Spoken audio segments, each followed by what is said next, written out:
My boyfriend has beef with his kid's mother and told me I can't come for Christmas but told me to leave the expensive gifts and my dog for his kids. Now I'm thinking the only gift he deserves is a breakup. Posted by you/AnySwimming2309. If you look at my post history, I, 37F, escaped a violent man a while ago and got back with an ex, 40M, who was cold but at least not violent. However, he is lazy and passive, and there was too much family drama. He has 2 kids, 8 and 10. Now, I am back in the drama. He also never told me he loved me, but that is beside the point. His kid's mom has always been awful to me, and he never stands up for me.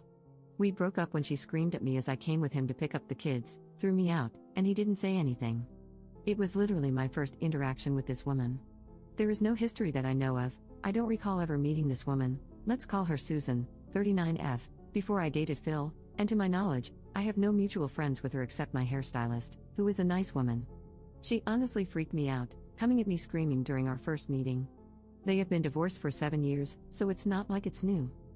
Anyway, we are back together, and initially, I was invited to his Christmas dinner. I grew up in a cult and have no family since my disabled mother died. He knows this. Now, Susan is insisting that he cannot see the kids at all if I am there, so he asked me to find something else to do on Christmas. While we only recently got back together, we were together for a year before that, but again, no I love you, and I felt more like a friend to him. Sometimes, I wondered if he's gay and I was his beard. He doesn't drive, so he asked me to take him to the mall to shop for gifts. I bought expensive gifts for his kids. He wants me to take him grocery shopping, leave the gifts for his kids, and leave my dog so they can play with her, but then go away until they are gone. A friend kindly invited me over, so we are going to hang out, and now he says I am being dramatic and selfish when I tell him I am just going to get my money back for the gifts. Should I return the gifts or not? Edit. Thank you all for the kind comments, and really, the unkind comments were helpful in showing me what kindness looks like. To answer people's questions, I have only been free from my controlling, narcissistic mother for 4 years, even though we escaped the cult 10 years ago. So I am still really learning to cope. I am in therapy, but my therapist's focus has been to help me build and maintain relationships with people, so she tends to explain how to see things from the other person's perspective. Her suggestion was that I can leave but also maybe have empathy for Phil's lack of emotional intelligence and grow a thicker skin. I might need a better therapist. I was raised to believe I am worthless and don't deserve kindness. It has taken 3 years of therapy just to have the confidence to make friends and date at all. I told Phil that I am taking the gifts back, and he has been begging me to give him another chance. I am working on finding the strength to walk away. Relevant comments. Commenter. Who has primary custody of the kids? Ops response. Susan has full custody because Phil was involuntarily hospitalized during a manic episode a few years ago, before we met. She painted him as unfit because he's bipolar, and he's afraid to go to court. He also only pays child support erratically. Update 3 days later. I was shocked that everyone said my boyfriend was wrong. I really thought most people would be team baby mama and tell me I'm awful for not cooperating with being asked to leave expensive gifts and my dog for Phil's kids on Christmas, but leave the house, as I was not allowed. Because that's what most of my friends, okay, I have 5 friends, told me. They said relationships require work and compromise, and that Susan and the kids must always come first. They even suggested I help cook dinner for them. Most of my friends are actually my late mom's friends, women over 60. I started therapy when I was cripplingly shy, and to defend my therapist, it's only thanks to her that I stopped sitting alone in my house, totally isolated, and learned to connect with other people. While I appreciate the suggestion to be alone for a while, I have been super isolated most of my life, and dating again was actually huge progress for me that we worked on for months. I told my therapist that Phil crossed a line and that I don't want to save my relationship with him or my friends, I want to improve my self-esteem. Her emphasis has always been on avoiding isolation at all costs and learning to endure other people's imperfections. She agreed that this Christmas incident was really bad. I am still processing all of this. I am surrounded by people who encourage me to be a doormat, and I am still shocked by what others thought. I really believe that Phil and Susan were right, and 48 hours is not enough time to process that maybe my whole worldview is totally messed up. I went to my friend Mary's house and realized that she's maybe my only real friend. She didn't judge me, told me Phil is nuts, and we had a great time with her family. I left my dog with a neighbor since her oldest is nonverbal and can be unsafe with animals. I sent Phil a Venmo request for the money I spent on gas and gifts, and he paid it. Phil threw Susan out at 2 p.m. and begged me to come home. I got my dog back from the neighbor, took out the cheapest gifts, And he made his kids thank me and play with the presents, which felt very awkward as he tried to beg them to engage with me while they were on their phones. We hung out with his kids for an hour. Susan came back and refused to get out of her car. Now Phil is telling me he loves me, wants to marry me, etc. I don't know what to do. I have been reading nonstop about narcissistic abuse these past few days.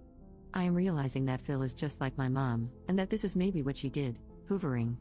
But again, I am fighting to stop being totally isolated, which I was for years after leaving the cult. I had no friends, never dated. It's laughable how many people accused me of desperately needing a man. Phil is my first boyfriend, and we met when I was a 31-year-old virgin with no friends. So yes, being alone is grand, but I have been alone all my life and fought hard to stop wanting to be alone. Learning to talk to people outside of work topics, developing social skills, etc., has been a huge battle. I am not autistic, but I come across that way because after age 7, I was the only kid left in our cult/commune, and I have no social skills and prefer to be alone to an unhealthy degree. I don't know what to do. Maybe Phil grew a spine. Maybe it's hoovering. I'm standing up to him, though, and looking for new friends and spending more time with Mary, who said I am always welcome at her house. Second update 1 month later. If you recall, my boyfriend threw me out on Christmas because his baby mama wouldn't let him see his kids unless he uninvited me. He expected me to leave behind the expensive gifts I bought for his kids, take him grocery shopping, he can't drive for medical reasons, and leave my dog with them to play with. I have a history of social isolation and abuse and only have one friend my age, so I had no one to tell me how bad this was and no other social outlets. Phil arranged a small Christmas gift opening for me, him, and his kids. He finally told me he loved me and wanted to marry me. He then offered to let me move in with him but soon after asked me to buy a sofa. A few days later, I was out of gas, he got out to pump it but asked for my credit card. He wouldn't even chip in for gas, even though I drive him everywhere. A couple of weeks ago, I noticed that I was missing kitchen knives. My utensil drawer kept getting emptier. I have a cleaning lady and figured maybe she put them someplace weird because she spaces out sometimes. She's sweet but more ADHD than I am, which is saying a lot. They were in Phil's utensil drawer. He had been stealing utensils from me. For some reason, that was the last straw. Today, I blocked him. Edit. I confronted Phil about the knives when I returned his stuff. He had been taking pot brownies to work and eating them all day and needed my knives to cut them, then forgot to return them. So, on top of everything, he was doing substances at work. He took 1 or 2 each week and doesn't see the big deal.